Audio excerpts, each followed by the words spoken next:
सवन को राधे राधे। अधिक मास में क्या क्या करना चाहिए और क्या क्या नहीं।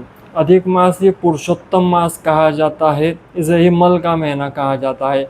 इन दिनों में क्या करें और क्या नहीं। सबसे पहले तो ये मंथ 17 मई से लेकर 15 जून तक होगा, याद रख ले मेरे प्यारे। इन दिनों में आपको कुछ गलतियां नहीं करनी। उसमें से सबसे पहले आपको तामसिक भोजन का त्याग करना है। मांस इत्यादि तो नहीं खाना चाहिए। भूल से भी इन दिनों में शराब इत्यादि का पान नहीं करना चाहिए। तीसरा, गृह प्रवेश इसमें नहीं करना चाहिए। गृह प्रवेश करोगे तो मेरे प्यारे फंसोगे। चुगली इत्यादि न करें। नए चीज़ों का शुभारंभ इन दिनों में नहीं करना चाहिए। अपने बच्चों के कुछ संस्कार भी नहीं करने चाहिए इन दिनों में। इन दिनों में यज्ञोपवीत नहीं कराना चाहिए मेरे प्यारे।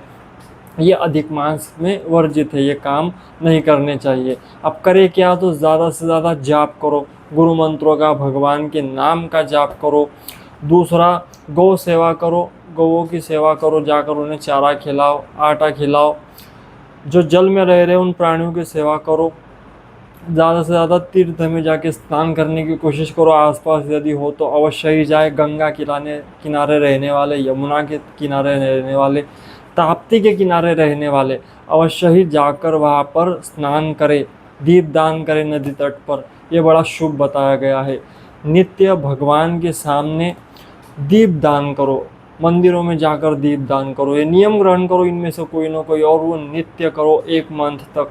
भगवान के सामने तुलसी तुलसी के सूखी लकड़ी के साथ दीप दान किया जाए ना, तो उसका करोड़ों गुना फल जो कार्तिक में मिलता है, वही फल अधिक मास में प्राप्त होगा मेरे प्यारे। यज्ञ करें, श्रीमद् भागवत का श्रवण पूरे मंथ करें, और पूरे मंथ रामचरितमानस का श्रवण या पाठ अवश्य ही नियम पूर्वक करें। नित्य एक कथा सुननी है, अब तो मोबाइल है, सुन सकते हो मेरे प्यारे। हम कोशिश करेंगे पुण्यदायी कथाओं की वीडियो अपलोड होते रहे आपके लिए। विवाह संस्कार भी इन दिनों में नहीं किए जाते, तो इन कामों को करें और इन कामों को न करें। आप लिस्ट बना लें और वो गलतियां नहीं करें मेरे प्यारे, याद रखना।